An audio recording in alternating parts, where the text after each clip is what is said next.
కర్మర స్వామి కర్మ. ఏంది మామ అంత కష్టపడతా ఉండవు? ఓ మన పెండ్లు ఎప్పుడవుతుందనా? దానికి టైం దగ్గర పడతా ఉండదులే మామ. నువ్వేం టెన్షన్ పడద్దు. మరీ అంత తొందర అయితే ఎట్టగమ్మా.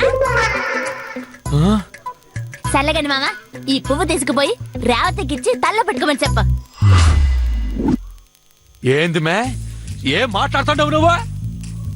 తెలుగే మామ, అర్థం కాలా? తెలుగులో కాదు మే, తిక్క తిక్కగా మాట్లాడుతుండవా నువ్వు? పిచ్చిగాని పట్టింది ఏంది నీక? నేను ఆ పిల్లకు పువ్వు ఇవ్వడం ఏంది మే? ఓ ఇస్తే గిస్తే కాబోయే పెండ్లాన్ని నాకు ఇవ్వాలా గాని ఆ పిల్లకి ఇవ్వడం ఏందని ఫీల్ అవుతా ఉండవా? ఇదంతా నిజం కాదు మామ, ఉత్తిత్తుకే. జడలో పువ్వుటు చెవులో పువ్వు అనే కార్యక్రమంలో ఒక భాగం. ఎవరు షోలోవే? నా షోలో పెడతాను ప్లాన్ చేస్తున్నావా ఏంది? కాదు మామ, ఆ చలం షోలో. చల షోలో ఏంది మే? ఏమి లేదు మామ, నిన్న నేను ఫోన్ లో ఐ లవ్ యూ చెప్పున్నాను కదా, అది నిజంగానే రేవతి చెప్పింది అనుకొని పూలు పట్టుకొని వచ్చినాడు పిచ్చిన కొడుకు.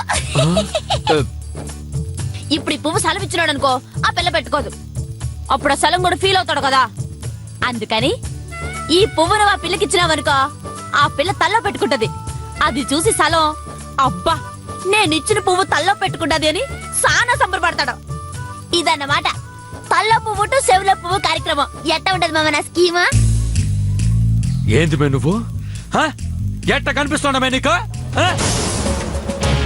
మహేష్ బాబు మాదిరి సానా అందంగా కనబడతా ఉండా మామ. ఆపే ఆప మాట బయటకు వచ్చి గుబ్బ పాలు కడతా నీకే. వాడెవడో ఇచ్చిన పువ్వునే నేను ఆ పిల్లకి పోయి ఇయ్యాలా? నన్ను బ్రోకర్ అనుకుంటున్నావా ఏంది నువ్వు? బోకర్ కాదు మామ, వాళ్ళ పెళ్లి జరిపించే పెద్ద మనసు అనుకుంటా ఉన్నానా. చూడు మామ, ఇప్పుడు నువ్వు గాని ఈ పువ్వు ఆ పిల్లకి ఇవ్వలేదనుకో, పరిస్థితి చాలా దూరం పోతుంది. ఏంది మే బెదిరిస్తున్నావా? ఇక్కడ సింహం, ఇక్కడ సింహం లెక్క. పులైనా సింహం అయినా సరే తప్పదు మామ, ఇవ్వాల్సిందే.